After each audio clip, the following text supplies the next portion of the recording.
¿Cómo están? Muy buenas noches. Iniciamos días contados a muy pocos días del plebiscito constitucional. Faltan apenas 19 días para que la ciudadanía decida entre la opción apruebo y rechazo. Y han pasado una serie de cosas en este fin de semana largo que estaremos, por cierto, adelantando la proyección que se hace de la cantidad de gente que puede votar, que podría romper todos los récords históricos, entre otros asuntos. Conversamos con Sabas Chaguán, nuestro columnista acá en Días Contados, a partir de las declaraciones de Héctor Yaitul, en que reconoce que con el robo de madera compran armas, de cuán efectiva es la persecución de este delito que ha complejizado tanto la situación en la llamada macrozona sur.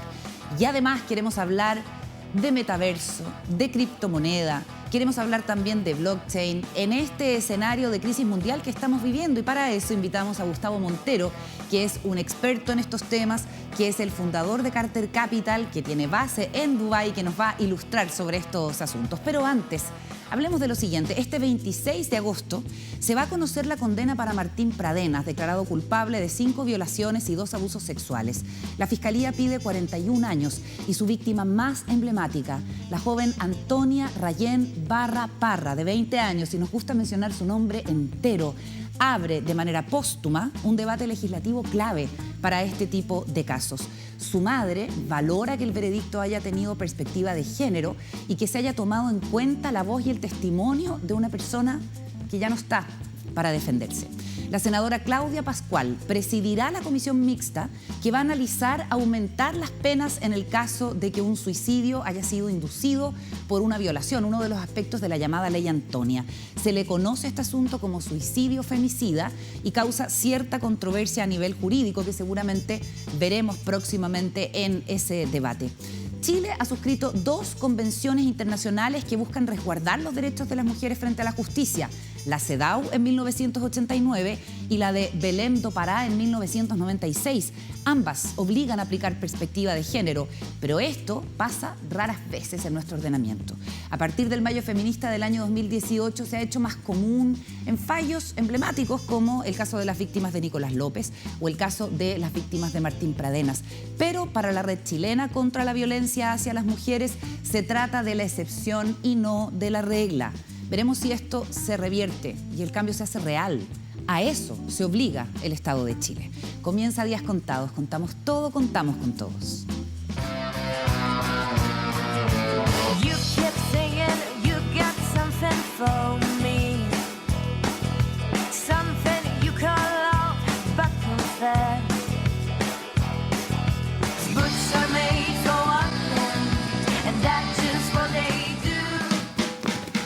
Iniciamos la conversación, saludamos a Juan Diego Montalva como cada noche. ¿Cómo estás, Juan Diego? Muy bien, ¿Cómo Carolina. estuvo tu fin de semana largo? Muy bien, muy leído. Qué bueno, qué suerte.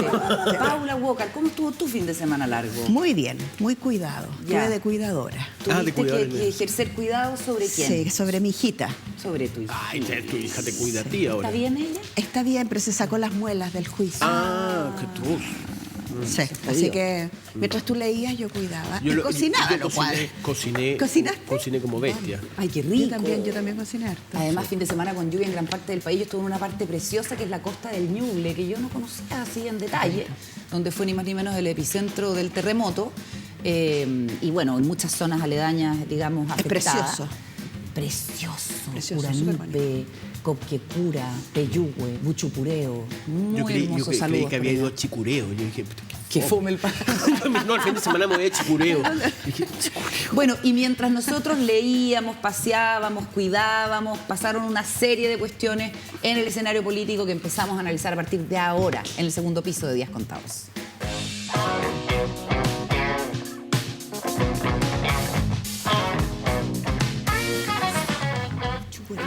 Oye, comencemos con este dictamen de la Contraloría que es bastante duro contra el ministro Giorgio Jackson. Hoy día hubo reacción del propio aludido, porque el Contralor dice que no puede permanecer ajeno a la situación política que se está viviendo de cara al plebiscito y que en ese sentido Giorgio Jackson se ha excedido en sus atribuciones cuando se ofrece para recibir las propuestas de los partidos del oficialismo para lograr un acuerdo en torno al apruebo. La Contraloría dice no se da la misma situación respecto de los partidos políticos que van por el rechazo y eso entonces viola la presidencia que el ministro tiene que mantener. El ministro Jackson habló hoy día en el Parlamento. Escuchemos parte de sus declaraciones y a la vuelta comentamos lo que podría implicar a partir de sus declaraciones lo que ocurra. Desde tanto los sectores de oposición, pero también de gobierno y también desde los medios de comunicación, se nos ha instado repetitivamente a que nosotros tengamos una postura frente a ambos escenarios. Recordemos hace varios meses cuando nosotros dijimos, bueno, esto quizás son temas que se puedan discutir posterior al plebiscito, se nos instó de manera bastante reiterada en que tuviéramos los planes explícitos y abiertos antes del plebiscito. Eso es lo que estamos haciendo, por eso recibimos las propuestas de los partidos oficialistas, que en este caso están a favor de la alternativa del apruebo. Así esperamos también recibir las propuestas de quienes están agrupados en torno al rechazo, de qué es lo que habría que hacer en el caso que salga esa alternativa. El ministro Jackson se abre a recibir a los partidos políticos que van por la opción rechazo para de esa manera cumplir con lo que dice el dictamen de la Contraloría y estar en línea con la presidencia. ¿No hay un riesgo implícito en eso, Paula? Los presidentes de los partidos que van por el rechazo entrando a la moneda y pidiéndole hoy día mismo una reunión al ministro. O sea, yo si fuera presidenta de un partido de oposición no iría a la moneda a reunirme con el ministro Jackson, porque justamente si lo hago, dado lo que dice la Contraloría, finalmente netearía la acusación de la Contraloría, que no es una acusación. La Contraloría lo que hace es decir que si bien el ministro Giorgio Jackson está haciendo lo que tiene que hacer y que se enmarca dentro de las funciones que le corresponde a su ministerio, tiene que ser prescindente y cuidar la forma. Y no es la primera vez que el Contralor llama al gobierno y le dice, cuiden las formas. Está muy insistente con el cuidado de las formas, también con alcaldes y alcaldesas. Yo creo que hoy día nos enfrentamos a una decisión política, lo vimos el fin de semana, que polariza mucho al país, a las familias, a los amigos.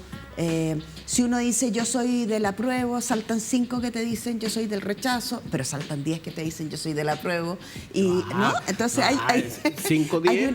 Por eso te digo, hay una polarización. Según con quién uno se junta. Obvio, porque uno no tiene para qué juntarse. En mi reunión social estaba bastante parejo. ¿Lo tuyo? No, sí, ¿en la mía? ¿En serio? Y gente indecisa todavía. Hay mucho indeciso e indecisa. Sí. Entonces, estamos en un momento donde los ánimos están muy crispados. Entonces, yo creo que efectivamente el valor de lo que hace la Contraloría es como que prende una luz amarilla, ¿no? Y dice, ¿saben qué? ¿Cómo prende la luz? Piano, así prende la luz. Oye, y uno de los diputados, porque son a instancias de dos diputados de la democracia cristiana, Giovanna Pérez y Erika Aedo, la presentación de esta solicitud a la Contraloría para que se pronuncie, y Aedo dice tiene que renunciar Giorgio Jackson. ¿Cómo lo ves tú, Juan Diego? Sí, no vi, además, como estos videos que hacen así como de muy mala clase, así como que renuncie Jackson, que tienes vaya para la esas como selfies para mandar a los sí, medios. Pero bueno, hay que reconocerle a nuestro gran columnista invitado, Luis Cordero, que él empezó hace mucho tiempo a hablar de esto. Y lo que me sorprende es la velocidad con que salió, porque yo siempre le preguntaba a Luis Cordero de qué servía que la Contraloría llamara la atención si el dictamen va a salir en 2 meses más. Sin embargo, no salió en 2 meses más, se demoró bastante poco y eso llama la atención y yo creo que ya se rayó la cancha, o sea, está rayado todo, ¿no? Pero, yo no sé si es buena la táctica de lo que decías tú, ¿no? Yo vi largamente el viernes una conferencia de Camila Vallejo, ¿Ya? de la ministra de Secretaría General de Gobierno, en donde ella explicaba lo mismo, de que se había tolerado también que la derecha, que la izquierda podían... yo no sé si le vale la pena al gobierno hablar, ya se rayó, está todo rayado en términos de que ya el hecho de la participación del gobierno... ¿A qué te refieres con rayado? Tengo muchas dudas. O sea, como que está muy instalado que el hecho de que es muy delgada la línea y de que entre había la intervención y no la intervención y que por ende, si la Contraloría dice esto... Ya quedó claro, o sea, ya está claro y ¿cómo se llama? Ahora creo que también puede haber intervencionismo en la derecha, en los alcaldes de derecha. Pero ojo, no, creo que es muy difícil cumplir. Sí. Pero para ser preciso, porque intentamos siempre ser lo más precisos que podamos. En este programa. En este programa, sí. Y también se lo pedimos a nuestros invitados y a nuestras invitadas. La Contraloría no habla de intervencionismo. No, él Dice habla... falta de prescindencia, Pero eso que es bien vendría importante. siendo como lo mismo. No, porque yo ¿No? supongo que si llega al convencimiento el Contralor que intervinieron, Sería otra la yo pienso, figura. podemos preguntar bien a nuestro nuestro querido experto, tiene Lucho, razón. pero yo creo que si no Querido lo pone Lucho, nada de cosas, como querido. intervencionismo es porque estamos a un paso de que lo sea probablemente. Entiendo. No lo sé, pero Claro, sí, lo que quiero decir entiendo. es que en este caso dice, ¿está dentro de las funciones que puede hacer el ministro? Porque él se relaciona con las fuerzas políticas, con representación en el Parlamento y sin representación en el Parlamento, pero tiene que ser presidente. Oye, tú mencionas la importancia de que todos quienes pasan por aquí, bueno, partiendo por nosotros, nuestros columnistas y nuestros invitados, sean, digamos, muy acuciosos y precisos en la información que entregan. Y tú te quedaste con una duda con la participación de Bárbara Rebolledo, ex convencional constituyente, que es una de las voceras de la Franja Ciudadana por el Rechazo y que estuvo el viernes acá conversando con nosotros. Veamos la parte que tú quieres, digamos, complementar o más bien controvertir de su intervención. Lo que está reconocido en los colegios particulares que puedan tener hoy día, lo que dice claramente acá el proyecto constitucional, si tú incluso revisas la transitoria 51, hace hincapié en que, 31, hace hincapié en que para que exista el financiamiento basal debe ser a colegios públicos y laicos. Y si tú también revisas la norma de educación, en el inciso que hace alusión, dice, O sea, un colegio de fundación, educación por ejemplo, pública. religiosa, no podría tener financiamiento basal del Estado. te leo, la educación pública constituye el eje del sistema de educación, su ampliación y fortalecimiento es un deber del Estado, para lo cual articulará, gestionará y financiará un sistema de educación pública de carácter laico y gratuito, en los fines y principios ¿Y qué viene después? Pero eso, perdóname. compuesto por establecimientos institucionales estatales de los niveles y modalidades educativas. Por suerte, después de esto tuvimos un fin de semana largo, porque la verdad es que fue muy intenso, terminamos muy cansados. Muy Paula. intenso, sí. A ver, yo me quedé con dudas, efectivamente, después de la intervención de Bárbara, porque tenía recuerdo, pero no tenía esto El en mi documento. mano. Entonces no podía verificar, me puse los anteojos, traté de mirar, porque, ¿qué es lo que quiero decir? Ella fue muy parcial en la entrega de información, muy. ¿Por qué? El nuevo texto tiene 1, 2, 3, 4, 5, 6, 7, 8, 9 artículos entre el artículo 35 y el artículo 43 dedicados al derecho a la educación. Y cada uno de esos artículos con sus correspondientes incisos. Son 9 artículos y 27 incisos. Ok. Cuando ella hace referencia a lo que dice, solo habla de un inciso, que efectivamente dice lo que ella dijo. Pero lo más relevante de todo es que el nuevo texto establece lo siguiente. Lo primero, se garantiza la libertad de enseñanza y es deber del Estado respetarla.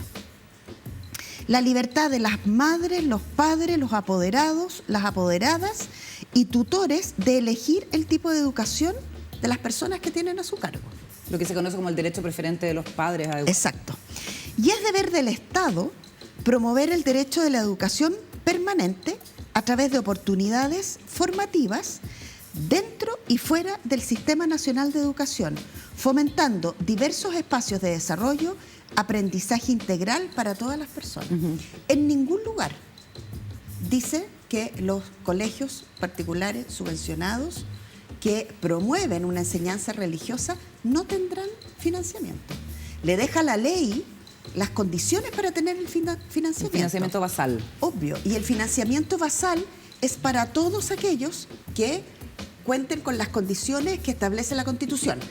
Educación democrática, que promueva principios que son esenciales para un país, para cualquier país, pero sobre todo el nuestro. Por ejemplo, la educación es un proceso de formación indispensable para el ejercicio de los demás derechos y te enseñan a ejercer eso. Valores, bien común, justicia social, el respeto de los derechos humanos, de la naturaleza, la conciencia ecológica, la convivencia democrática entre los pueblos, la prevención de la violencia. La educación se rige por los principios de cooperación y no discriminación, etcétera, etcétera. O sea, cualquier Entonces, proyecto educativo que se margine de alguno de esos principios o de todos esos principios no tiene cabida en el sistema nacional, digamos. en el sistema nacional no, Del financiamiento. puede ser privado, imaginarse incluso, pero es deber del Estado velar para que se cumplan esos principios. Entonces, tampoco podemos tener un colegio privado que, por ejemplo, eduque en la discriminación. Claro, en contra... tipo secta, no, una cosa rara, no se sería puede. muy raro. Según este texto, no se puede. Oye, ya, a partir de esto, que yo lo encuentro muy interesante, se abre otro debate que es el de si es una fake news o una interpretación. Algunos de los, digamos, argumentos que utilizan desde la campaña del rechazo, sobre todo. Porque desde la campaña del rechazo dicen no nos pueden acusar de que todo es fake news cuando, por ejemplo, Bárbara Rebolledo lee literalmente uno de los 27 incisos. Uno Así podría es. decir, eso contribuye a la desinformación, es impreciso en el contexto general, pero no es necesariamente una fake news. No sé si eso, desde el mundo del apruebo, seguir levantando ese argumento, tiene mucho sentido y si sigue rindiendo, digamos, de ganar el proceso electoral, sobre todo considerando que las normas constitucionales, como lo hemos aprendido, están vivas y son sujetos de interpretación permanentemente. Incluso puede no llegarse a acuerdo respecto a una interpretación y por eso es importante que el legislador lo baje a ley. Sí, yo creo que el viernes vivimos, fue como, bueno, para mí fue muy chocante, sí, pero vivimos ¿Qué fue lo la que te chocó? confrontación. No, ¿sabes lo que me agotó de esta confrontación entre Bárbara Rebolledo y Clarisa Hardy? Bárbara Rebolledo en términos como que no dejaba hablar, no hay diálogo, ¿no? Sino que es realmente una ametralladora de ideas de que esto está mal, y Clarisa Hardy, que tiene varias batallas en su cuerpo, ¿me entendís? Conoce de este tipo de disputa, le empieza a responder, ¿me entendís? Como, pero no hay diálogo, ¿no? Era como imposible Pero ojo, entrar. son dos personas en campaña, Sí, defendiendo por posiciones eso. súper antagónicas. Exacto. A mí, desde ese punto de vista no me extraña y creo que, a pesar de todo eso, igual se No, pudo la conversar, cuestión fue, digamos. o sea, es un muy buen ejemplo. O sea, vivimos en carne propia lo que es la campaña. No O se sea, insultaron entre ellas, por ejemplo, No. que es una cuestión bueno, que hemos sí. visto últimamente. No, pero ya habría sido... Pero está ocurriendo. Sí. ¿En Está serio? ocurriendo mucho, está ocurriendo en espacios televisivos, está ocurriendo sobre todo a través de las redes sociales y un caso paradigmático es el de Javiera Parada, que estuvo conversando aquí con nosotros, que a partir de esta pieza que podemos ver de la franja del rechazo, en que un grupo de gente de lo que conocemos como la centroizquierda por el rechazo imita una imagen icónica de la franja del no el año 88, se genera una enorme controversia que tenemos ahí algunos detalles. Esa es la pieza, ¿ya? Cruzamos los puentes, en fin, etcétera. Tenemos también la imagen original de la campaña del no y el grupo de creativos que estuvo detrás de la franja y de la imagen y del video de la mano derecha, por supuesto, mandó una carta al Mercurio en que califica de grosería esta utilización. Firman, entre otros, Eugenio García, Jaime de Aguirre, Eugenio Tironi, Ignacio Agüero y Juan Enrique Forch. Y ha sido súper controvertido. Yo no sé cómo lo vieron ustedes. Después podemos entrar más bien a las declaraciones que hace hoy día Javiera Parada en una entrevista en el Diario Financiero, ayer, donde dice que básicamente ha sido muy duro para ella tener que enfrentar las cosas que le dicen, aludiendo a su historia de vida, al asesinato de su padre, como una traidora, en fin, por estar en esta posición.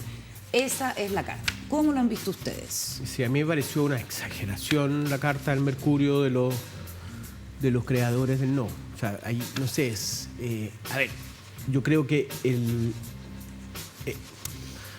no sé, es como, mira, es como que si Andy Warhol, ¿no? Que dibujó la lata Campbell. Claro. ¿no? Una lata de sopa Campbell. El tipo que hizo la lata de sopa Campbell saliera a decirles que, oiga, no, mi lata Campbell es distinta, ¿no? Yo creo que lo que hizo esta franja del rechazo es pésimo, o sea, es fome. Podrían haber, ¿no? Un poquito más de imaginación, no sé, podrían haber jugado con el puente, ¿entendés? Que hubiera, no sé, pero con la idea del puente, que este puente, pero no repetir la misma escena, ¿no? Es una provocación. Claro, pero es un remake. A ver, pero no tiene nada de malo usarlo. O sea, no, ¿me entendés? Como que ahora te imagináis que saliera el diseñador que aparecía, que era como el guapo del Esteves, diciendo que no, que son muy feos los que salen ahí, que yo era más bonito, entonces vamos a discutir. El chico que cruza el puente. Claro, el chico que cruza. A lo que voy, no, me parece que estar... ¿Adueñándose? No, sí, no, y además como diciendo esto es mío, no lo uses tú. Esta es mi idea, no, pues tú puedes usar una idea, imprimirla, reusarla miles de veces de otras maneras y no tiene nada grave. Ya, no tiene nada grave, pero está mal hecha. Hay un trasfondo político. Sí. Yo lo encuentro, a mí me pareció una provocación y desde ese punto de vista creo que quien se imaginó como recurso de comunicación refleja una diferencia que hay bastante profunda en algunos sectores de la izquierda, ¿no? De la centroizquierda. Básicamente tenemos ahí a la Democracia Cristiana, que está bien, está bien partida. La Democracia Cristiana, claro. No sé si es la mitad, según ellos, 60-40. Claro, pero si tú ves en el caso de los alcaldes, de los senadores, de los diputados, está casi milimétricamente dividida. Están fracturados como partido político entre el apruebo y el rechazo. Si uno va al Partido Socialista o a otros lugares, hay algunas fugas de personas emblemáticas de los gobiernos de la Concertación que también se sienten más atraídos por el rechazo que por el apruebo. ¿Qué tienen en común, a mi gusto? Es que son personas bastante más conservadoras y promueven una idea de miedo, ¿no? Entonces, a mí lo que me pasa con el puente y con esa imagen es que encuentro que tratan de apuntar a un público, a un grupo de personas que tenemos una cierta edad, que probablemente votamos que no. Yo voté que no el año 88, fue la primera vez que voté, y ese grupo de personas va mucho a votar. Son personas que tienen de 50 para arriba, de 52 para arriba, y entre medio, ¿no? Tenía 40 y tantos, también puede ser porque no alcanzaste a votar, pero fuiste apoderado. Pero participaste, fuiste apoderado, fuiste enlace. Yo tengo amigos que tenían 16, 17 años, no podían votar, pero eran enlace.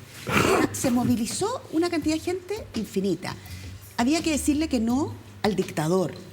Hoy día esta es una constitución que se armó en un proceso súper democrático.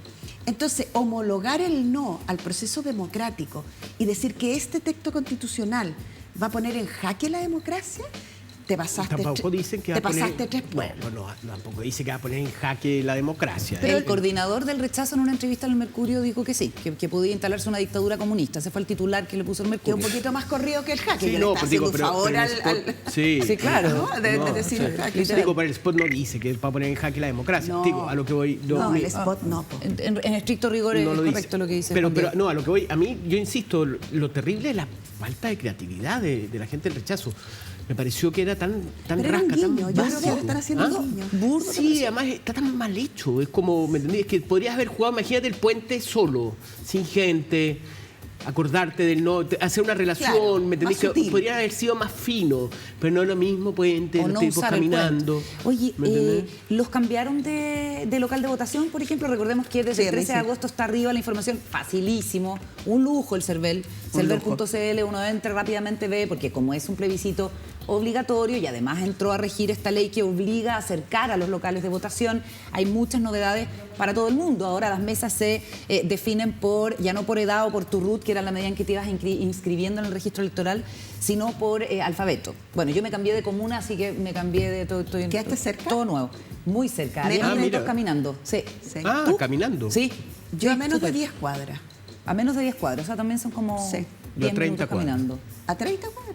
¿Quedaste más lejos o más cerca? Pero cambiaste Más lejos. tú. Más lejos. No cambié mi... El algoritmo no te favoreció. No me favoreció. Oye, bueno, puede que sea más incómodo o más complicado, pero más cerca.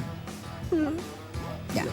Oye, 9,5 millones de personas votarían en la elección del 4 de septiembre según los pronósticos de Pepe Out, que dice que habría una diferencia de 7,3 puntos a favor del rechazo, que esta opción ganaría con 53 puntos versus 46 del apruebo. La proyección de votantes es parecida a la que hizo Marta Lagos de Mori acá con nosotros, aunque ella piensa que va a ganar el apruebo. Y el director de CERVEL nos recuerda que en la segunda vuelta, donde participó un 55% del padrón en diciembre pasado, con una elección voluntaria, no obligatoria, votaron 8.270.978 personas. La del 4 de septiembre es una elección con voto obligatorio. Si usted no va a votar, puede recibir una multa de 3 UTM, que son 180.000 pesos más o menos, y puede excusarse si es que está a más de 200 kilómetros de su local de votación. Nos vamos a ir a la pausa, al regreso, más en Días Contados. Antes, Juan, tiene algo que contarte. Hemos vuelto Días Contados y con un entrevistado muy interesante. Por ahí todo un mundo y un fenómeno que tiene que ver con el mundo digital en el que estamos viviendo y que, digamos, tiene una enorme presencia dentro de las inversiones, que no conocemos cabalmente. Así es que para eso, para hablar de metaverso, para hablar de blockchain, para hablar de criptomonedas, hemos invitado a Gustavo Montero, que es presidente y fundador de Carter Capital, una firma que gestiona activos digitales y también actúa como firma asesora y consultora en la industria global de blockchain fintech, que es una empresa con sede en Dubái, donde vive nuestro entrevistado. ¿Cómo estás, Gustavo? Bienvenido. Muy bien. Hola, Muchas Gustavo. gracias por invitarme a su programa. Y aparte un espectador de Vía X a través de las plataformas desde allá. Absolutamente, Lo cual, lo sigo siempre. excelente. De partida, Gustavo, vienes por un rato a Chile. ¿Qué has encontrado en esto? Tú vienes, digamos, todos los años, pero ¿qué te parece el contexto que estamos viviendo? Mira, en 40 años que yo estaba fuera de Chile, yo he venido todos los años una semana o 2 semanas. Esta es la primera vez que vengo por 2 meses. ¿Qué me parece Chile? Bueno, Chile sigue siendo para mí un país fantástico. Creo que uno de los mejores países en América Latina desde hace muchos años a muchos niveles. Y obviamente es un contexto particular porque viene este proceso de plebiscito. Pero no, sigue siendo un país fantástico para mí. ¿Y afuera cómo se ve? Chile, mira, donde yo vivo, en los Emiratos Árabes Unidos, hay una visión sobre Chile. Porque sí hay una visión porque, bueno, primero que nada, hay algunos miles de chilenos que viven allá, que tienen profesiones diversas. Pero sobre todo porque Chile es un país en el cual interesan inversiones desde los Emiratos hacia acá. De hecho, Emiratos puso un vuelo a Chile hace un tiempo atrás, de Emirates, que llegaba a través de San Paulo a Chile. Eso te dice todo, digamos. Es el país. ¿Y sigue ese vuelo a pesar No, lo cortaron por cuestiones del COVID, pero sí. en realidad seguramente lo van a poner. ¿Lo van a reponer? Sí, yo creo. Juan Diego. A mí siempre me ha llamado mucho la atención Dubái, o sea, y lo conversábamos antes de entrar a la entrevista. ¿Cómo funciona ese país? ¿En cuántos años se creó esa ciudad que hoy día es un centro, un polo? Ahí va a ser el Mundial de Fútbol, creo, ¿no? Sí, en Qatar. No, en Qatar está a una hora. Ah, en Qatar. A una hora. Es un emirato Dubái. Es uno de los 7 emiratos. 7 emiratos. Exacto. ¿Y Qatar es otro Es otro país. Otro país. Ah, es otro país. Ah, ya, Ok, ya. ok. Es otro país. Pero está en el Golfo Pérsico. Correcto, correcto. En la misma área. Yo Mira, conocí Qatar. algo así ¿En te serio? ¿Conociste Con Qatar? la presidenta Chile, te juro. Qatar. ¿Sí? No, mira, Bueno. los Emiratos es un... ¿Cómo nace Dubái? Porque hace 50 años atrás Eso. los ingleses descubrieron petróleo en esa parte del mundo. Y los Emiratos tienen y han tenido históricamente líderes muy lógicos, muy sensatos en lo que están haciendo.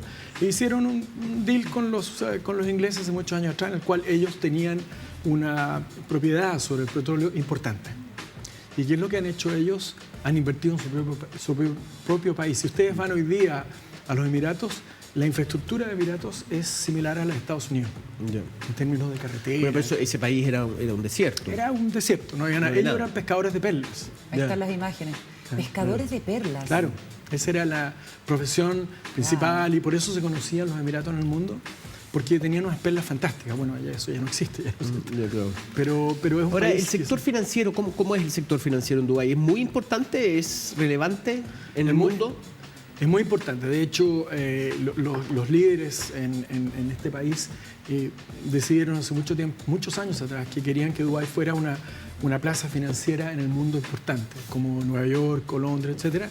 Y están trabajando mucho hacia ese lado.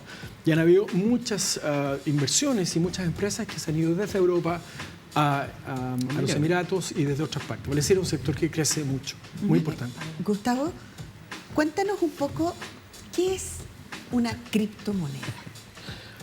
Ilústranos sobre un término que venimos escuchando ya hace un tiempo, pero que... Está claro que nosotros no invertimos en criptomonedas. que cuesta imaginárselo siquiera. Mira, yo pienso el que circuito y todo. hay que partir por la base, digamos, si no, digamos, las personas van a... Llego a la criptomoneda en un minuto. Pero en el año 91, 2 investigadores en Estados Unidos, uno se llama Scornetta, creo, no sé si está en las presentaciones que yo hago, estaban trabajando sobre cómo darle un tiempo específico a 2 documentos digitales. Digamos que este documento digital, en un computador que lo escribiste a las 12 del día y escribiste uno a las 12:05. Ellos querían ver la forma de que estos fueran, que pudieras claramente saber cuál es la diferencia de tiempo. De ahí parte, ahí se creó el blockchain. ¿Por qué? Porque ellos crearon un protocolo, que es un programa de computación, que te permite colocar dentro de esta base de datos, lo más simple de verlo, te permite colocar eventos o transacciones con tiempos diferentes. Eso es el blockchain. Este blockchain, que es este protocolo de computación, tiene miles de aplicaciones. Financiera es una de ellas. Entonces, el Bitcoin o la criptomoneda es simplemente, en el año 2008, una persona que se llama Satoshi Nakamoto, que es hombre, mujer o grupo, nadie sabe, es un misterio para el mundo. Es una identidad, digamos, puso misteriosa. un documento en el internet que en el fondo dice cómo hacer o trabajar finanzas de personas a personas, de mí a ti, entre nosotros, ¿no es cierto?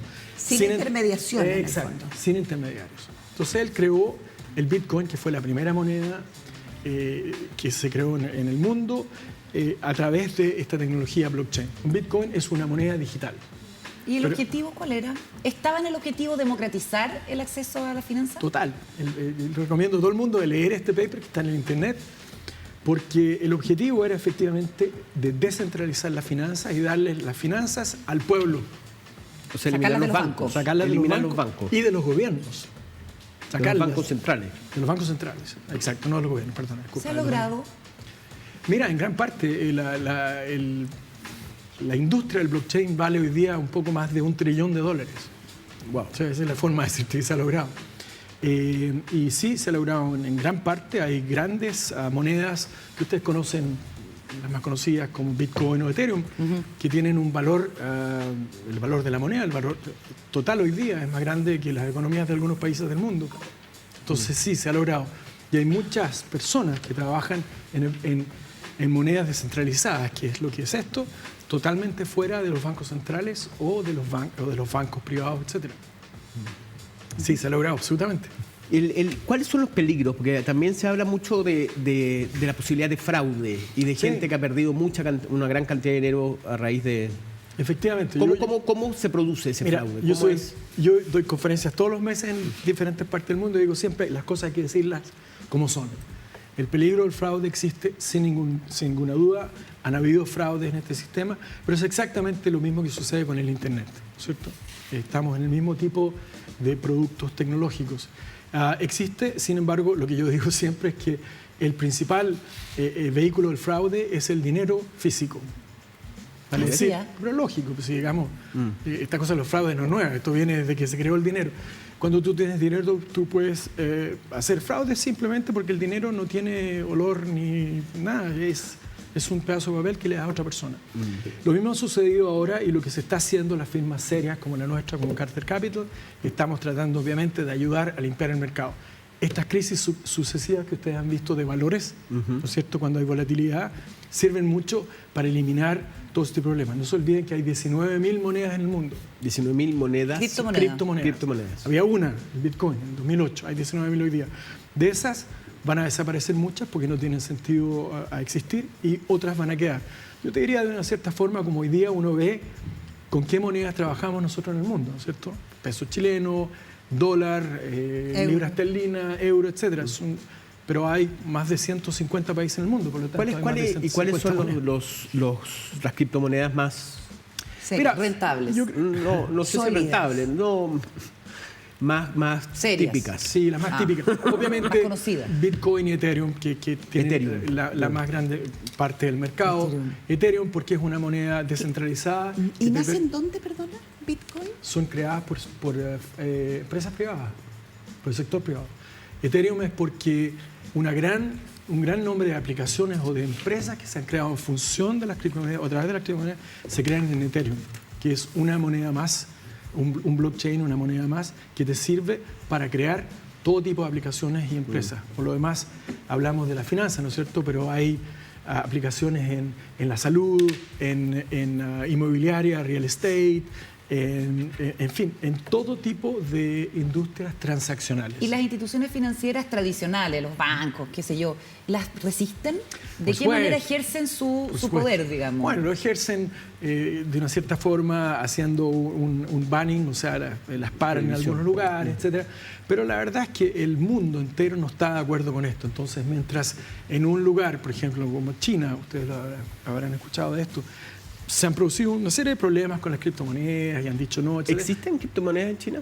Se están creando criptomonedas, o se están creando monedas digitales. Ahí hay una historia con el Banco Central de Chile, de China, perdón, que es complicada. Pero por otro lado, tú tienes Estados Unidos, donde hay todo tipo de criptomonedas y una economía de la criptomoneda que es muy importante. Ustedes habrán escuchado tal vez que la semana pasada BlackRock, que es la empresa de gestión de activos más grande del mundo, abrió su propio negocio de criptomonedas. O sea, no es un banco de inversiones, es un asset manager, gerencia. Pero al mismo tiempo tienes bancos súper importantes como el BNP Paribas, que es el banco más grande de Europa, que decidió entrar en las criptomonedas hace 2 semanas atrás. O sea, digamos, esto es una si no puedes vencerles, úneteles. Exacto. Claro. Bueno, lo que yo pienso que va a suceder, lo que yo pienso que va a suceder es que todos los países del mundo van a terminar trabajando con criptomonedas en un cierto periodo de tiempo, que para mí es entre 5 y 10 años. ¿Como moneda oficial? Como monedas paralelas que funcionan en sus propios países. Pero eso termina Gustavo, con el... Perdona, Gustavo, si yo quiero invertir en criptomonedas, ¿cuál es la ruta para invertir en criptomonedas y por qué es seguro invertir en Bitcoin? Mira, yo en mis conferencias me preguntan la misma cosa todo el tiempo y yo digo siempre, no inviertan en criptomonedas. Me dicen, pero ¿cómo no inviertan en criptomonedas si ese es tu tema? Yo digo, no. La forma de invertir en criptomonedas, primero que nada, hacerse asesorar por una empresa seria, y hay varias, ¿no? La mía no es la única, hay varias otras, que están en este mercado. Nosotros estamos en este mercado desde hace 10 años, ¿cierto? O sea, no solo por la cuenta propia, sino con especialistas. Doy consejo negativo a invertir personalmente. Solo. Porque meterte a la web a buscar. Claro, porque no tiene sentido. Sin embargo, si tú inviertes a través de una empresa o un grupo especializado que te pueda aconsejar, probablemente tus ganancias van a dar algo correcto. Nuestra empresa da 100% por año en estrategias de bajo nivel. Pero explícanos la ruta, el mínimo. O sea, yo tengo una cantidad de manzanitas que quiero usar y entonces, no sé, pues en Argentina, ¿qué hace la gente? Compra dólar. Sí, ahora criptomonedas. ¿No? Está bien, pero en su momento tú comprabas cosas que, no sé, pues alguien tenía oro, claro, dólar. Bueno, hoy día hay un mínimo, uno llama a una empresa y a partir de eso, ¿qué empieza a suceder? No hay mínimo, primero que nada. Tú podrías invertir 100 pesos en criptomonedas sin ningún problema, ¿no? Hay todo tipo de criptomonedas, todo tipo de valores. Segundo, el proceso es, esta información es pública, está todo en Internet, es ubicar una empresa seria, con buenos respaldos, con profesionales serios que están dentro de las empresas. En el caso de nosotros somos 2 ex banqueros que trabajamos en esto. Hay un cierto proceso y un cierto conocimiento. Una vez que identificas esas empresas, pides consejo, comparas esos consejos con varias otras empresas del mismo nivel y al final decides invertir en esta o en esta. Y probablemente la empresa te va a dar ella misma un cierto número de ideas sobre lo que está pasando, porque esto cambia todo el tiempo, ¿cierto? Como hay tantas criptomonedas, etc. En el caso nuestro, nosotros recomendamos solamente invertir en monedas técnicas. ¿Qué es moneda técnica? A ver. Vamos destapando. Sí, claro. Sacándole las capas a la cebolla. Mira, ustedes todos han transferido dinero en algún momento al extranjero. Los bancos, y diría 99,9%, quizás porque no son todos, porque algunos utilizan algo diferente, utilizan un sistema que se llama SWIFT. Claro. ¿Qué? El que se excluyó a Rusia con la invasión a Ucrania. El que Rusia enfrentó. No se excluyó todavía. Va a crear otro Sí, fue un anuncio. Fue el puro la amenaza. No, van a crear otra Entonces, SWIFT es un sistema muy antiguo, muy arcaico. Yo soy un ex banquero y he estado ya hablando con muchos banqueros en Chile, me dicen la misma cosa. Arcaico, es imperfecto, extremadamente caro. Inseguro. En fin. Inseguro. No está inseguro. Sí, la plata se pierde en SWIFT todo el tiempo. Hay millones de ejemplos. Bueno, hay una empresa que se llama Ripple, monedas técnicas, ¿no es cierto?, que utiliza blockchain para tratar de crear un sistema alternativo, paralelo a SWIFT, que es mucho más seguro, es mucho más rápido, la plata llega en segundos, es mucho menos barato, es una fracción de lo que cuesta el transferimiento a través de un banco, etc. Entonces, esos son monedas técnicas, monedas que representan la solución a un problema que el mundo tiene a través de la tecnología blockchain. Pero estamos hablando de puras cosas que son como bits o qué sé yo, digo, no es moneda física, no es plata que uno se le descuenta de la cuenta corriente, ¿o sí? Ayúdanos a entender para como que hacer el cambio de paradigma. Ok, sí, en eso estamos, se llama la nueva finanza. Mira, primero que nada hay que comprender que todas las monedas son monedas digitales, incluidas las monedas que emiten los bancos centrales, ¿cierto?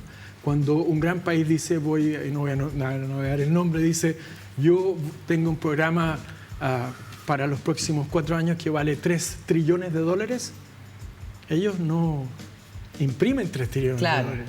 Ellos crean líneas digitales que representan 3 trillones de dólares y de eso sacan 20% de lo que pone en el mercado, porque si no la inflación sería espantosa, ¿no es cierto?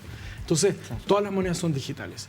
Las criptomonedas es otro tipo de monedas digitales porque son, y se me olvidó decirte, disculpa, una cosa importante, son totalmente descentralizadas. Vale decir, las bases de datos que contienen estas monedas y estas transacciones son públicas y descentralizadas. Vale decir que todas las transacciones son visibles a cualquier computador en el mundo que esté dentro de este blockchain o dentro de este ecosistema. Ojo, no es la persona, el nombre de la persona que es visible, ni el tipo de transacción que hizo. No dice que si te compraste una criptomoneda, tú no puedes saber. Pero sí, la transacción existe. Ajá. Son visibles, transparentes. Ya, perdona, voy a insistir en lo mismo. Ocupo mis manzanitas y me compro muchas criptomonedas. Ya. ¿Cómo cambio las criptomonedas? Después de pasa un mes, tengo que tener un tiempo que sí, un tiempo que no. Sí. Voy mirando si gano, si pierdo. Tú decides, ¿no es cierto? Voy a una casa de cambio. Sí, en el mundo existen, de nuevo yo no voy a dar nombres porque no es el objetivo dar nombres de empresas, pero hay casas de cambio que están especializadas en las criptomonedas, muy buenas, muy importantes, muy grandes. Una de ellas, la más importante, transacta más de 15 billones de dólares por día.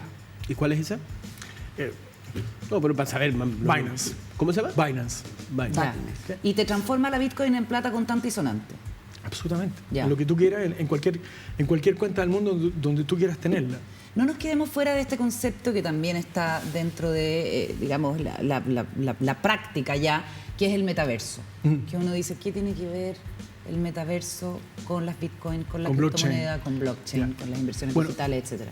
De nuevo, volvemos a la base, ¿no es cierto? Blockchain es esta base de datos descentralizada, etcétera, etcétera, con un gran número de características particulares. Esa base de datos produce monedas cripto, ¿no es cierto? Okay. Monedas digitales. No tiene regulador ese mundo. No Por hay el un momento regulador. no, por el momento no. ¿Debiera tener?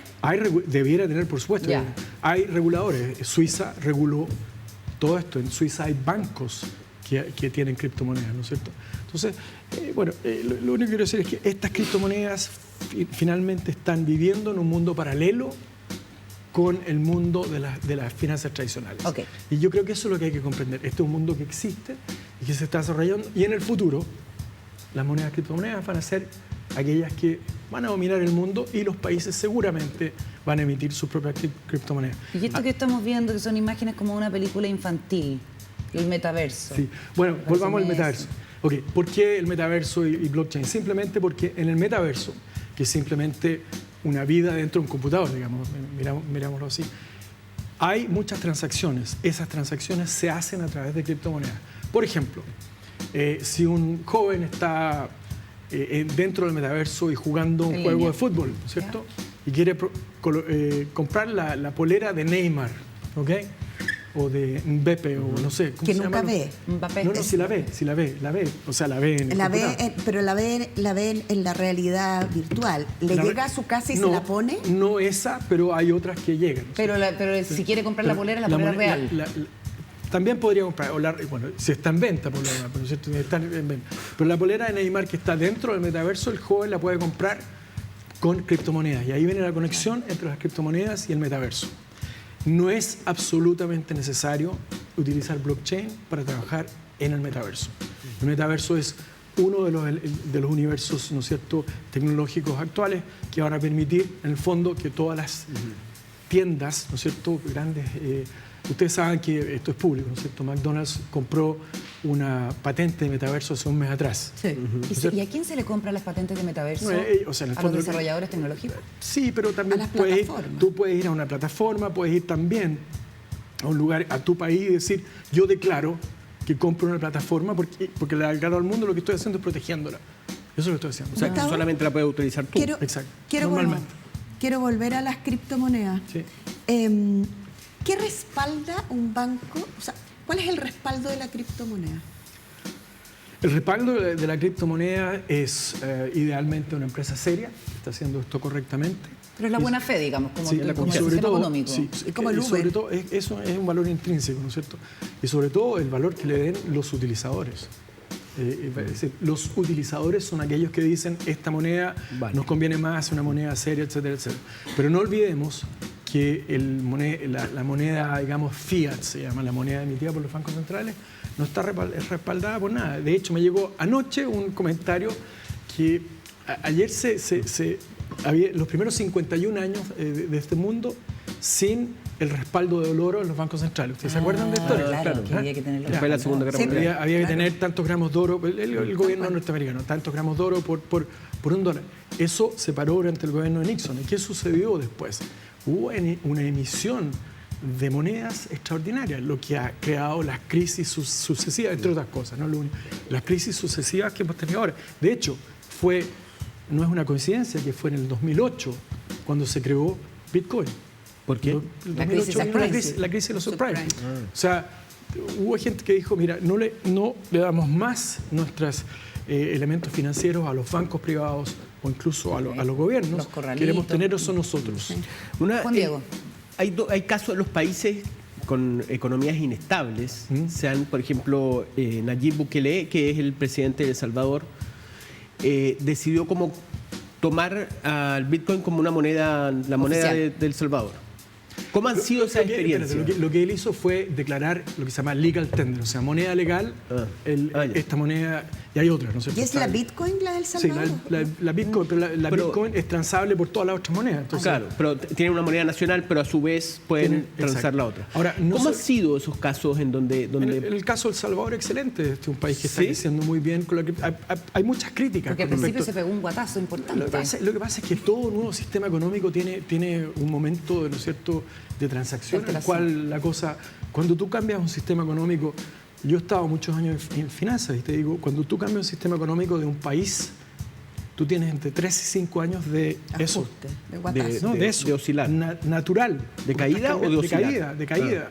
Y después tienes una subida bastante. Yo soy una de las personas que dice que el Brexit es muy bueno para Inglaterra, personalmente. ¿Tú?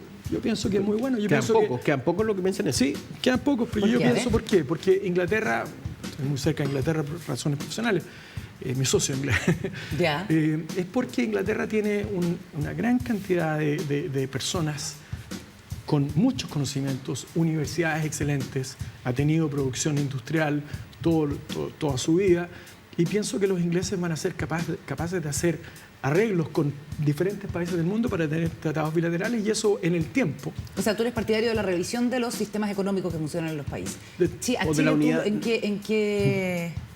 Mira, yo pienso, ¿Cómo lo ves? es que lo que yo pienso y que me gustaría ver en Chile, lo digo muy abiertamente, me encantaría que Chile, que es un país tan fantástico en América Latina, lanzara una moneda cripto para América Latina. ¿Por qué? En América Latina no hay dólares ni euros. ¿Estamos de acuerdo? Claro. Difícil. Con una moneda cripto para todos los países que estuviera respaldada por bienes, por ejemplo, por el oro, por el litio, por lo que quieras, ¿no es cierto? Podríamos decir, mira, aquí hay tanto litio, tanto oro en los países de América Petróleo. Latina, petróleo, Gas. por lo tanto, nuestra moneda cripto tiene un valor tanto que está respaldada por Tú le bienes. darías garantía, es como garantía O a sea, los minerales. Hay monedas que no tienen garantía. Yo la garantizaría si Materia fuera, prima, ¿no? si fuera. Entonces, yo digo abiertamente, le digo a todos los chilenos, ojalá que esto se haga en Chile, que se cree una criptomoneda que sea para el resto de los países y que cree una zona de comercio internacional espectacular. Yo, de todas formas, tuve esta conversación, yo una clase en la USACH, aquí en la Escuela de Ingeniería, hace 3 semanas atrás. Y tuvimos esta conversación y fue bien tomada como conversación técnica. Tanto es así que vamos a hacer un curso en la USACH en 2 meses más de 18 horas para hacer esto, para explicar esto de una forma ¿Cómo más... implementar una ¿Y cosa cómo así? controlas la emisión? Que es la fantasía al menos que uno... Bueno. Que uno tiene, ¿no? Sí. Exceso. De pedir billetes. Sí, Claro. lógico. ¿Cómo controlas la emisión para que la cuestión... Muy buena pregunta, porque ese es el tema, es el foco de todo esto. Las monedas cripto son deflacionarias. Cuando tú creas una moneda cripto, tú creas un número de monedas que está determinado en ese protocolo y no puedes crear una más. Por ejemplo, En el caso de Bitcoin son 21 millones de monedas.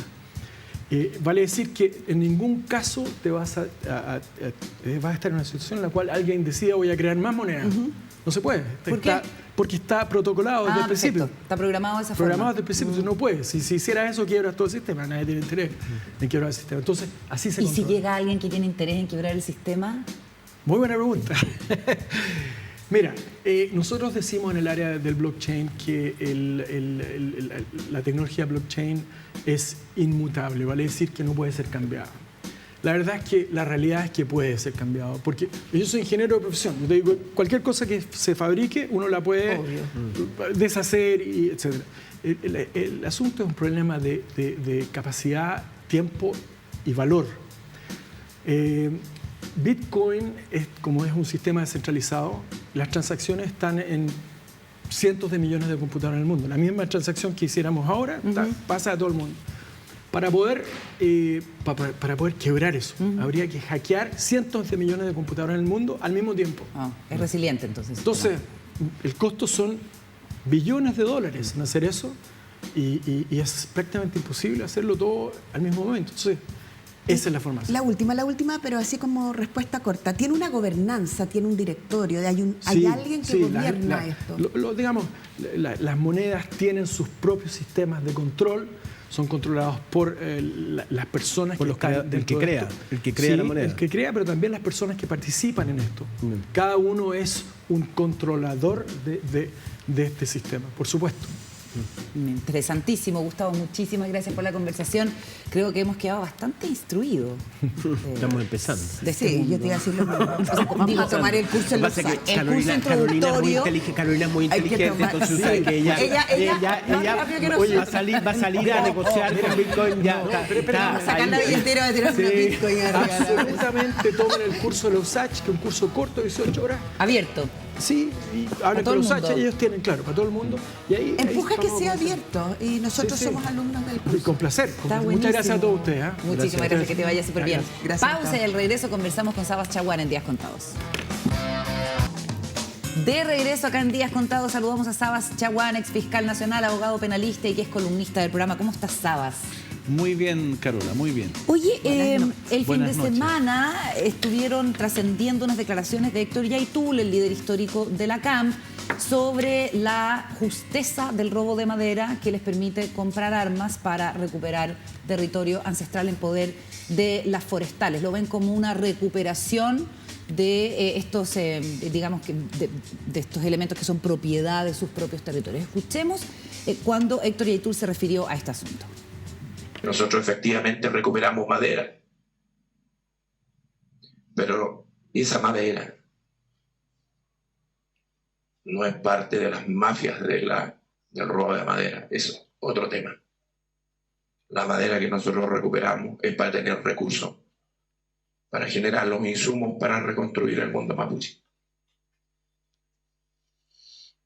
y para tener los fierros y para tener los tiros y para tener los implementos necesarios para defender a las comunidades y los procesos que se llevan adelante. La CAM no es cualquier agrupación.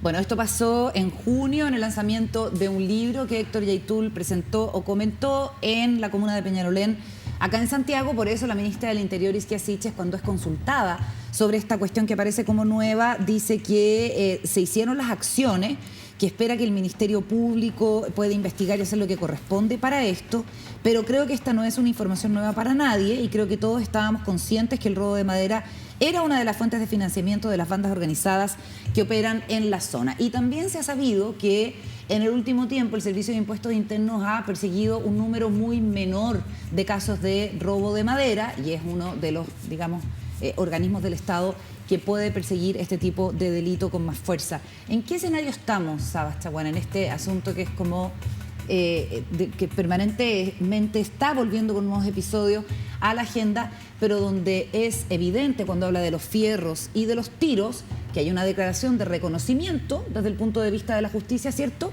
de que se roba la madera para comprar armas y hacer acciones de sabotaje? Efectivamente, es justamente lo que está diciendo Héctor Yaitul. Está diciendo, recuperamos, o sea, quitamos. Pues si yo recupero algo, se lo quito a alguien, ¿no? O sea, por ende me apropio. Oh. O hurto, depende si hay violencia o no. Y por ende, con esa apropiación de algo, de una cosa que es de otra persona, yo la vendo o obtengo recursos. O sea, está reconociendo la comisión de un delito, con otras palabras. No sé si se entiende. Ahora, en este porque caso... porque si yo digo, te saco tu celular y se lo vendo a Paula para obtener recursos para, aunque sea para donárselo al hogar de Cristo, estoy cometiendo un delito. ¿Ya? Otra cosa es que él que pretenda justificarlo con la causa mapuche. El problema es que al decir que vende madera o recupera madera para venderla, para obtener recursos para las municiones, tiros, los fierros, pistolas, escopetas, fusiles, está a su vez diciendo que hay alguien que se los compra. Y ese alguien está cometiendo delito, a su vez. Está comprando un objeto robado. Está comprando objetos robados o al menos está cometiendo receptación. ¿No es cierto? Porque podría ser hasta cómplice del robo.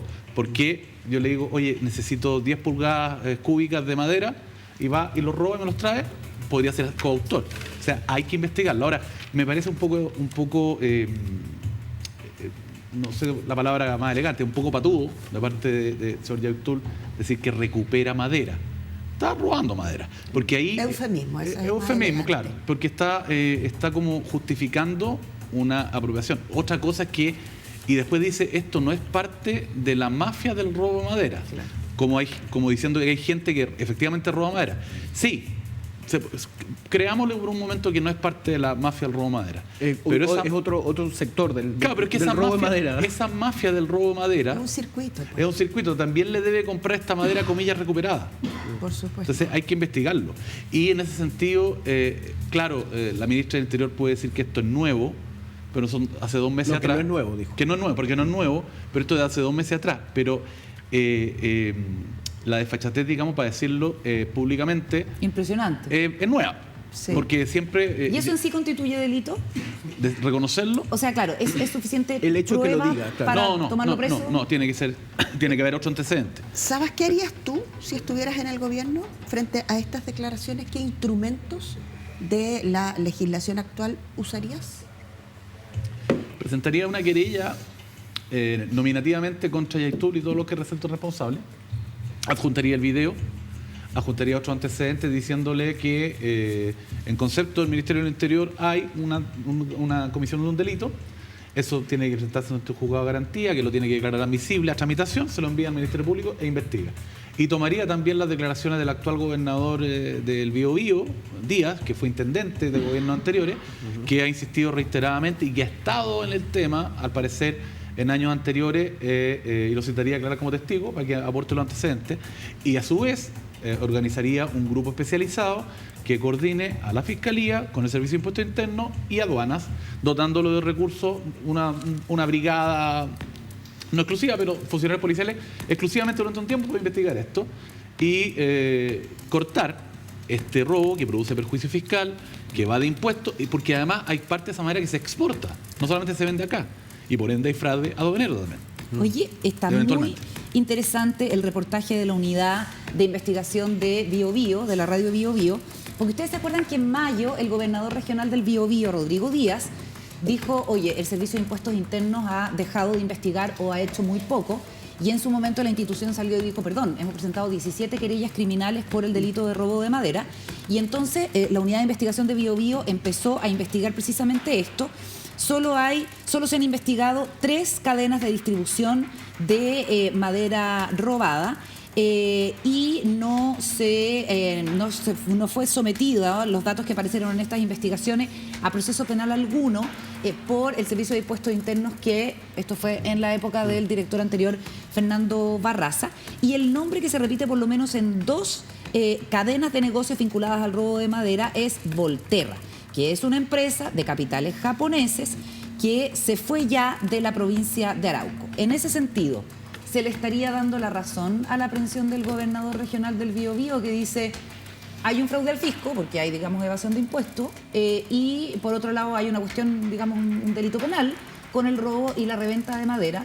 Volterra aparece como la empresa que, en esto que se alcanzó a investigar, revisaron 1000 páginas de los expedientes, fue la principal compradora de esta madera robada. Pero hay un problema ahí. Okay. Yo le eché una mirada a ese reportaje ¿Ya? y dice algo súper interesante, porque surgió todo esto porque, a ver, impuesto interno siempre tiene dos patas. Una, recuperar dinero por el fraude, la evasión de impuestos, y la otra, eventualmente, si este fraude, esta evasión constituye delito, ejercer la acción penal. Correcto. Y para eso tiene que presentar una... Claro, lo que pasa es que cuando hubo una investigación por platas políticas, que la conozco, Impuesto Interno cambió su forma habitual de presentar querella y la restringió. Dijo, hablamos largamente con Jimena Chong. Y lo hemos hablado acá también varias veces. Y dijo, solo se dirige esta querella contra Pedro, Juan y Diego, nadie más. Claro. Y si la Fiscalía obtiene algún antecedente, no puede investigarlo, tiene que enviárselo a Impuesto Interno para que Impuesto Interno, en ejercicio de su potestad exclusiva, decida si interpone acción penal esas personas o no. Ya. ¿Y qué pasó en este caso? Lo mismo. Ya. Hay le alcancé a ver que en uno de los juicios orales el juez le dijo no pueden investigar a Volterra porque la querella era contra Pedro, Juan y Diego, no me acuerdo los nombres. O sea, parece que pasó lo mismo. Impuesto Interno hizo lo mismo que hizo en el caso de las platas. Tengo entendido, de acuerdo a ese reportaje, que sí.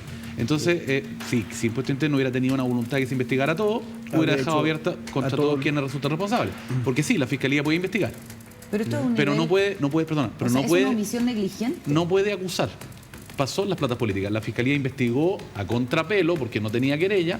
Inclusive se ganó en la Corte de Apelaciones 2 o 3 veces en la sala tributaria que podía investigar la Fiscalía, pero al momento de acusar, la Fiscalía estaba atada de mano y no podía acusar. No hay querella, entonces no se puede investigar. Denuncia o querella. Se puede investigar sin querella, pero no se falla, no hay... o se puede investigar otro delito. Inclusive había una cláusula que era casi una... no burla, pero un poquito, decía... la Fiscalía podría investigar eventualmente otros tipos penales, como fraude de subvenciones, el 470 número 11, etcétera, pero no delitos tributarios. Paula. Mira. No, me quedé pensando a propósito bueno, después saltamos a lo del reportaje, que me parece que es tremendo, porque al final es negligencia, es falta de voluntad, es simplemente hacer como este sesgo, o sea, no, este estereotipo de que yo me ocupo de mi cuadradito y punto. ¿Qué explicación tiene que se repita una figura de Pedro, Juan y Diego, omitiendo todos los que resulten responsables, y cada vez el embudo, claro, es más preciso, pero si el de al lado está involucrado, como el papel no lo dice, no puedo investigar? ¿Qué explicación tiene una cosa así? No tengo idea. Muy bien. Pero puedo presumir. Más larga la pregunta que la respuesta. Es muy importante lo que plantea la Paula, porque es muy importante, pero primero se genera un clima de opinión pública, que no es solamente una percepción de opinión pública. Es una desidia, ¿sabes? Que a mí personalmente me indigna. O sea, ¿cómo es posible que el Servicio de Impuestos Internos... Es que no es el Servicio de Impuestos Internos. Es que no es el Servicio de Impuestos Internos, es que no es la Fiscalía, es que no es el caballero de allá. Tenemos a Héctor Yaitul diciendo, nosotros robamos madera para comprar armas. Sí, pero está bien, Carola, lo que y estoy las diciendo es que no es... instituciones van a paso de tortuga. Sí, perdóname el desahogo, pero francamente, bien, pero si te interpelamos al mundo, que no es tu culpa, obviamente, pero cuando uno interpela al mundo penal es como desidia, pero este desahogo ya flojera, mirar para el lado, hacerse el sueco. Este desahogo ya lo tuve solo cuando me pasó y me restringieron a mí investigaciones, así que entiendo perfectamente. Tú lo dices acá cuando estuviste a cargo de las causas de Penta y y Corpés, que todo lo demás. Sí, pero o sea, ya tuviste la pataleta, digamos. Claro, no ha cambiado la cuestión. Pero solito. Pero lo que quiero decir es otra cosa, es que es injusto cuando yo hablo de Servicio de Impuesto Interno, hay cientos, si no más de miles de funcionarios que hacen su pega. ¿Ya? Esto es una parte del Servicio de Impuesto Interno que decide. Pero la gente no tiene que andarse sintiendo ofendida porque uno dice hasta cuándo. Bueno, pero es que se sienten ofendidos. Entonces, pero no me importa que se sientan ofendidos, me importa que haya un caballero que reivindica el robo de madera para comprar armas y asesinar trabajadores. Ellos dicen que no. Queman fundos, le quitan las cuestiones a la gente. Asesinaron a una niña de 16 años en unas cabañas, a un cabro de 20 que se estaba tomando una cerveza en el auto. Entonces, francamente, el nivel de desproporción entre la gravedad de los hechos, de los cuales puede o no puede ser responsable Yaitul y su gente, es una cuestión asombrosa e indignante. Pero ahí no tiene nada que ver Entonces, en no el me asesinato de importa una que se niña, no ofenda tiene nada a que la ver gente. impuesto interno, eso es lo que estoy diciendo. ¿Sí? Bueno. Está bien. Y yo también. Entonces uno necesita una explicación que salga de no todos los funcionarios son malos, no todos miran para el lado. Estoy haciendo la caricatura. Es lo porque único que quiere decir. ¿sabéis que el compra huevo es una cuestión que es estructural en Chile? Bueno, pregúntenle al gobernador Díaz. Tenía razón el gobernador. Pero si tiene toda la razón, si lo viene diciendo hace años, lo ha dicho la Fiscalía. La Fiscalía no puede investigar si no se querellan ampliamente, y por otro lado, no es cierto tampoco que Impuesto Interno tenga que hacer toda la recopilación, basta que haga la recopilación y le presente la querella. Oiga, no sospecha, tengo antecedentes que se le puede atribuir responsabilidad penal a tal persona. Que presente una querella contra esa persona para que se pueda investigar, pero además debe haber una voluntad política del gobierno de turno, no puede ser Piñera, Bachelet, Boric, Lago, etcétera, claro, de hacer un equipito dedicado a una fuerza de tarea y dar una señal, oye, vamos a investigar a fondo. Y ahí debiera estar. ¿Se puede nombrar un fiscal especial, por ejemplo? Puede nombrar el fiscal nacional puede nombrar un fiscal y pedírselo, sí, pero es que hay una señal. Sigamos al señor Yaitul. Lo que dice Carola es súper importante, porque la sensación de impunidad, yo siempre lo dije en las cuentas públicas, la sensación de impunidad en torno a ciertos delitos, que pasó con la corrupción, con el delitos tributarios, etcétera, genera violencia en la sociedad. Porque la gente dice, oye, pero ¿hasta cuándo? A mí me sacan me cierran el local, el almacén, porque no di boleta por 3 kilos pan, y este tipo le permiten rectificar y después se arregla los bigotes. Entonces genera una sensación y genera desahogo absolutamente y eso es los delitos de corrupción, estos son delitos penales. No, delitos de corrupción y delitos tributarios. O sea, hay delitos de sangre, por decirte así. La gente circula con miedo todos los días. En el sur, en la macrozona sur. En la macrozona sur. Pero es que además hay todo, perdón, ahí termino el tema. Hay presunciones fundadas en los medios de comunicación. Y hay varias personas que han dicho que si Paula quiere robar madera en este lado, tú incendias un predio en otro lado. ¿Para qué? Para que la policía, es como el ojo de Saurón, así del Señor de los Anillos, lo distraen para que Frodo llegue a la montaña, claro, y le hacen una batalla aquí. Lo mismo, hacen una batalla aquí y aquí hurtan y roban madera. Y después nos faltan los señores de cuello y corbata, no yo por supuesto, que declaran el impuesto, que se hacen su pasada y crean sociedades y están colaborando con los tipos que están robando madera, porque al final evaden impuestos y lo exportan.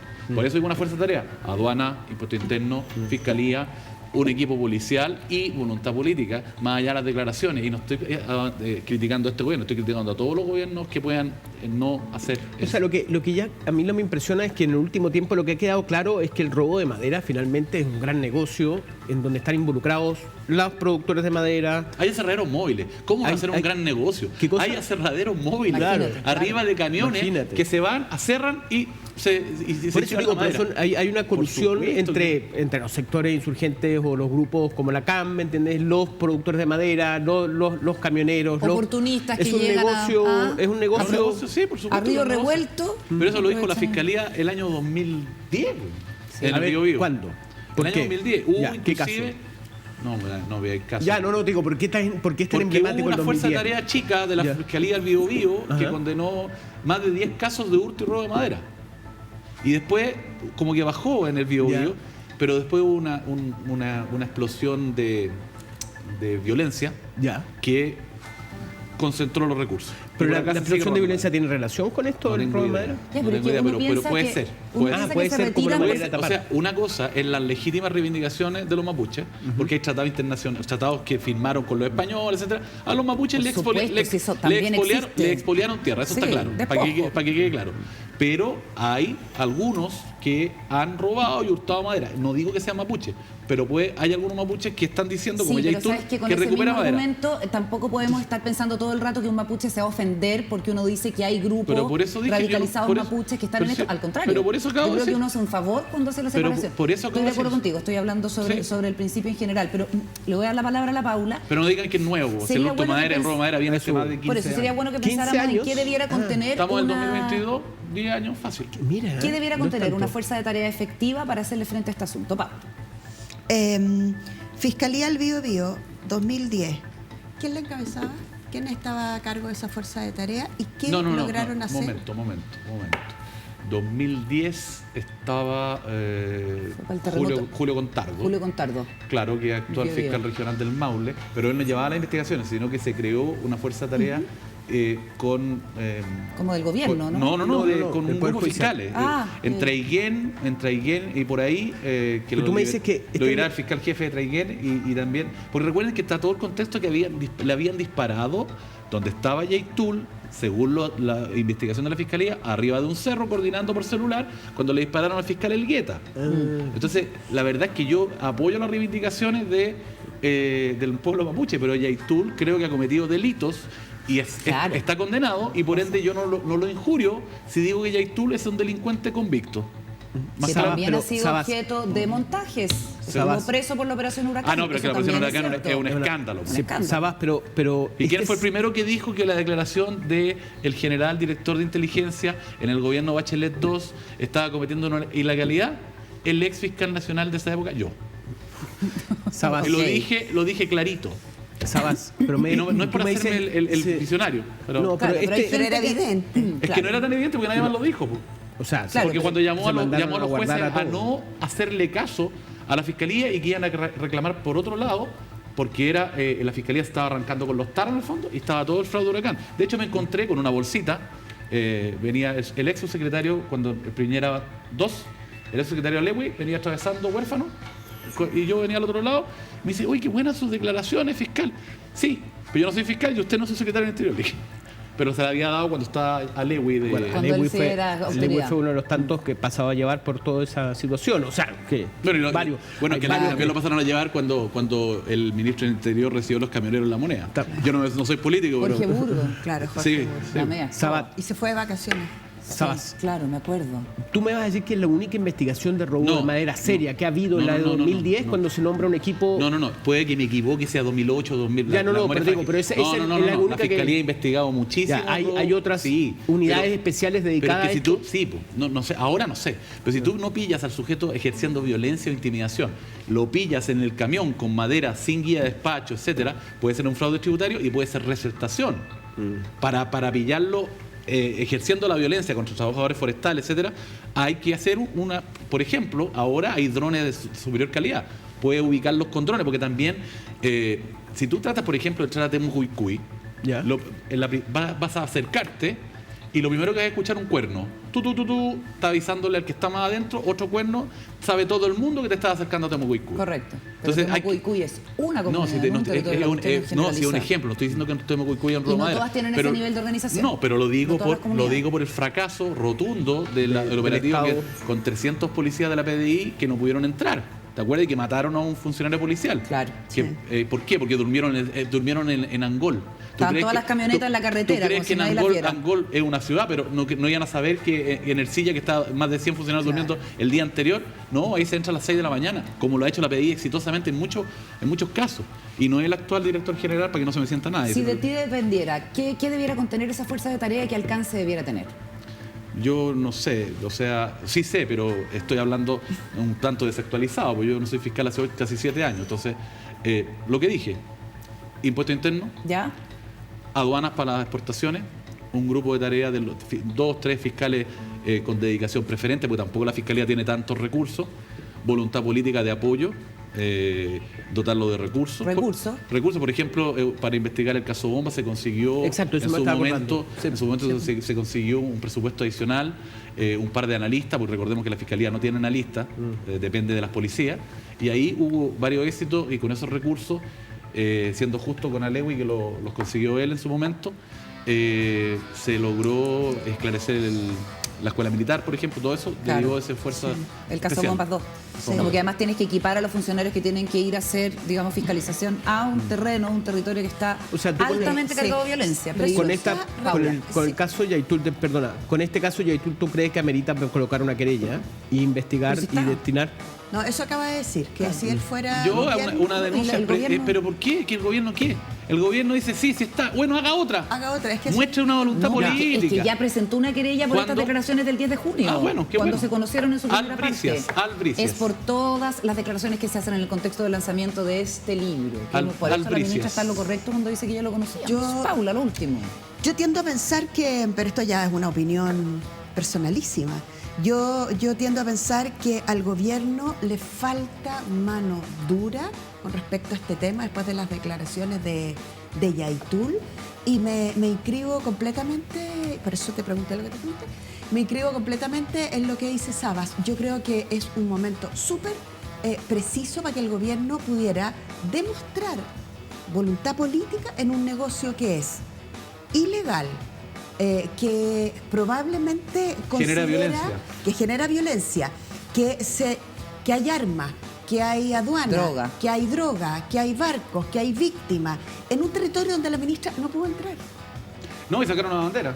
¿No? Entonces, la verdad es que creo que se la están dejando regalada. Es como cuando te dicen, me la dejaste picando. Regalada en términos de que es el momento para aplicar algo, hacer algo. El gobierno no debiera mirar para atrás, sino que debiera hacer un paralelo a partir de ahora y armar acciones nuevas a partir de este momento y de esta declaración, aunque la declaración sea junio. Es el punto. Y dejando claro, aunque se me enoje Cabrola, dejando claro, porque es un argumento que siempre se ocupa para defenderse, dejando claro que no es persecución contra el pueblo mapuche, sino que es contra delincuentes que se escudan en la causa legítima Yo mapuche. estoy de acuerdo con eso. Sí, sí, no pero- podría no pero- estar de acuerdo. No, pero es que eso siempre es un argumento de defensa. Están persiguiendo a los mapuches, ¿hasta cuándo? Sí, y Así es un es. argumento en el que el propio gobierno quizás se ha visto entrampado, y además Ahora, tenemos que hablar después en otro no, momento y cuánto el- ha avanzado el plan Buen Vivir. Que No, y además francamente, el caso Huracán, yo creo que fue una demostración también de que en su momento se hizo mal.